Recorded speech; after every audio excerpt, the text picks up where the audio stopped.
Hey everybody, this is Paul back with Paul Fixes Stuff, and I am going to do something pretty difficult today. I'm going to show you how to change light bulbs. And the reason I'm doing this one is because these are on the coach lights in the front of our house.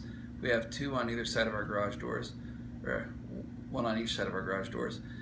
And they're not the easiest bulbs to change. That's why when they go out, they only get changed about once a year. So we buy these Sylvania Double Life batteries, or not batteries, light bulbs. They're LED, so they burn cooler.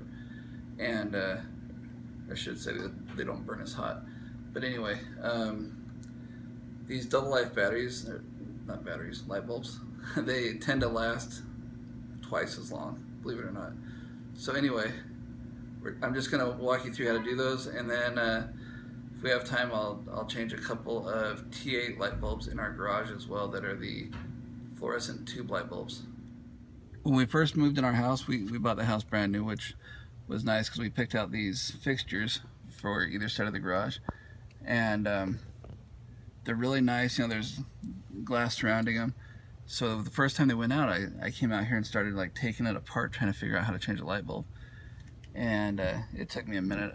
I'm a little ashamed to say, but finally I found that underneath here there are 4 little knobs for a slotted screwdriver, and they just thread out with the standard screwdriver.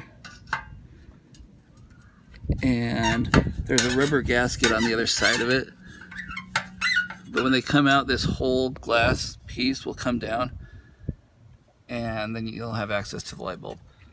So I'll get all these taken off and I'll show you. Alright, last screw is coming out now.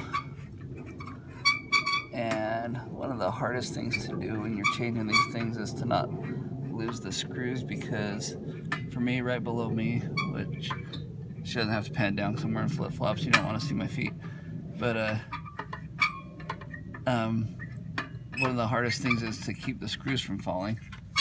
So on the last screw, oh, there it goes, and it fell. Okay, so this piece here, it's like a flange, I guess, of sorts, holds on around this glass rim, and you can see the 4 screw holes,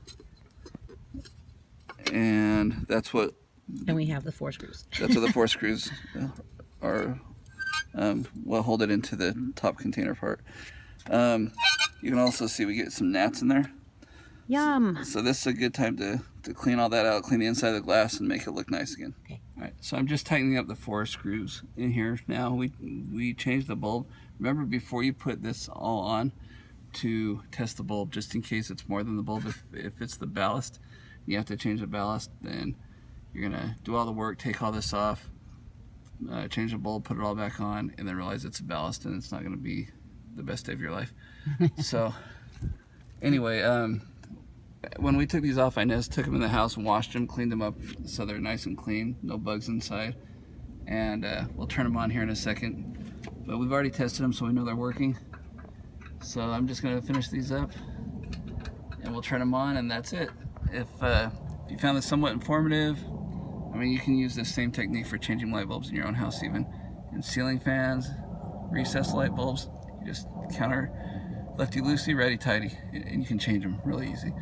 So obviously it doesn't take a lot of effort to change a light bulb, but sometimes doing something a little out of the ordinary it's nice to have a walkthrough.